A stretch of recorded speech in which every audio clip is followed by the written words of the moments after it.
Tamil cinema super star Rajinikanth நடிப்பில் மாசாக வெளிவர உள்ள படம் வேட்டையன். DJ ஞானவேல் இயக்கத்தில் 160 கோடி ரூபாய் பட்ஜெட்டில் உருவான இப்படம் ரசிகர்கள் மத்தியில் பெரும் எதிர்பார்ப்புடன் வரும் அக்டோபர் 10ஆம் தேதி வெளிவர உள்ளது. அனிருத் இசையில் உருவாக இருக்கும் இப்படத்தில் பஹத் பாசில், ராணா, அமிதாப் பச்சன் என பலர் நடித்துள்ளனர். தற்போது ட்ரெய்லரும் வெளியாகி உள்ளது. ரஜினிகாந்த் மற்றும் அமிதாப் பச்சன் இருவரும் இணைந்து 34 ஆண்டுகளுக்கு பிறகு இந்த படத்தில் இணைந்துள்ளனர்.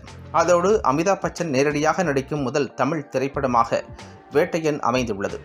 இந்த படத்தின் ப்ரீ புக்கிங் மட்டுமே 8.2 கோடி கலெக்ஷனை எட்டியுள்ளது. படத்தின் ப்ரமோஷன்கள் அட்டகாசமாக நடந்து முடிய ப்ரீ புக்கிங் யாரும் எதிர்பார்க்காத வண்ணம் நடக்கிறது. தற்போது என்ன விஷயம் என்றால், வெளிநாட்டில் இதுவரை ரிலீஸ் ஆகாத ஒரு நாட்டில் ரஜினியின் முதல் படமாக வேட்டையன் வெளியாக உள்ளது. தென்கொரியாவில் முதன்முறையாக ரஜினியின் படம் ரிலீஸ் ஆகிறதாம். வரும் அக்டோபர் 13ஆம் தேதி வேட்டையன் ரிலீஸ் ஆகிறதாம். ட்ரெய்லரில் வில்லனை சுட ஒரு வாரம் அதிகம் 3 நாட்கள் போதும் என்று நடிகர் ரஜினிகாந்த் பேசும் பஞ்ச் வசனமும் அசத்தலாக இருக்கிறது.